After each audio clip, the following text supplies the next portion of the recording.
I love to experiment. So today I will show you the perfect combination that not a lot of people think about, but when you see it, you say to yourself, hey, that would really work together. Let's take our scrambled eggs onto the next level. Maybe not during the week, because not a lot of us have enough time to prepare a proper breakfast, but at least once a week you can take the time to spoil yourself and your loved ones. I will show you how not to overcook your eggs, which is a game changer. Full disclosure here, the idea for scrambled eggs burger I saw on the menu on one of Gordon Ramsay's restaurants in Vegas. The idea is his, but the recipe not so much. Now like, subscribe, ring the bell, grab your pan and let's do it together. Before I start with the eggs, I put my brioche bun to toast, but first I smear it with some butter. That's always a good thing. Crack 3 eggs into a bowl. A lot of people will start whisking and seasoning their eggs at this stage, but I don't. If you do this, you will allow the eggs to overcook immediately. Now pop your whole eggs into the pan. The pan should be on a medium to low heat. Don't season them in the beginning. We need to cook them slowly so we can have soft and creamy eggs. I will tell you a secret.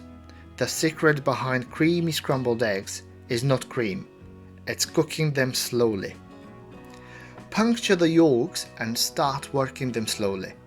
You want to create a mixture between whites and yolks. Don't hurry the eggs. You need to give them time to cook from the inside out. Work them around slowly, but don't stop, and just give them time to do their magic. Pop some butter in there. It's always a good thing. You can see that the butter is not melting as fast, and it has time to be distributed all around the eggs, which will give them sort of a velvety texture. Now it's time for a good pinch of salt, as well as some chopped fresh chives. You can put whatever flavors you like. Note that I'm not putting any black pepper. That's because I don't like the punch of it combined with the sweetness of the brioche. But if you want some, be my guest. Now, if we were only doing scrambled eggs on toast, I will leave them on the runnier side. But because we are going to need to make that burger patty from the eggs, I will leave them a little bit longer in the pan.